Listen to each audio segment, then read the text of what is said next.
नमस्कार do your self channel को आपन स्वागत।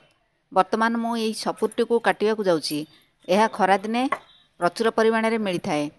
एथिरे जलीय अंश भरपूर मात्रा रही है। आउ आम शरीर को डिहाइड्रेशन रु रक्षा करे।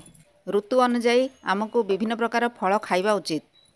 पाइनएप्पल बा सपुरी रे अनेक हेल्थ बेनिफिट्स अच्छी। आउ प्रचुर परिमाण में विटामिन्स मिनेराल्स एंटीऑक्सीडेंट और ब्रोमोलिन नामक एंजाइम अच्छी। यही एंजाइम आम खाद्य थिबा प्रोटीन को भल भाव में डाइजेशन करे आउ डाइजेशन पावर को बढ़ाई थाए। ब्रोमोलिन रे एंटीबैक्टेरियल गुण थिबारु अंतनळी रे हार्मफुल बैक्टेरिया बढ़े नाही। यह गोटे स्वादिष्ट फल। यह को चोबाई चोबाई खाइबा उचित।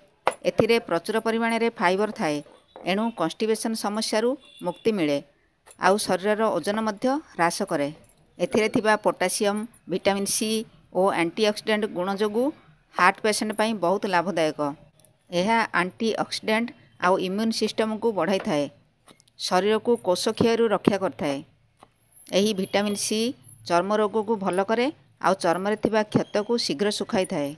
यह खाइबा द्वारा चर्म नरम रहे और हाइड्रेट करथाए। चर्मर सौंदर्य मध्य बहुत बढ़ाई थाए। विटामिन ए और विटामिन सी प्रचुर परिमाण में थिबारु यह आखि पई मध्य बहुत भल।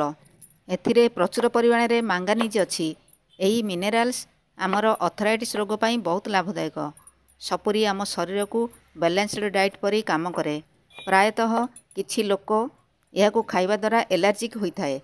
सेथिपई सेमाने कंटिन्यू करबा उचित नुहे। वर्तमान किछि सपुरी को मु भल भाव में सफा करी काटी सारछि। सेथिरे लुण आ लंका गुंड पकाई खाइले यार स्वाद आउरी बढ़ी जाय थाए। वर्तमान यह को खाई यार लाभ नेबा। धन्यवाद।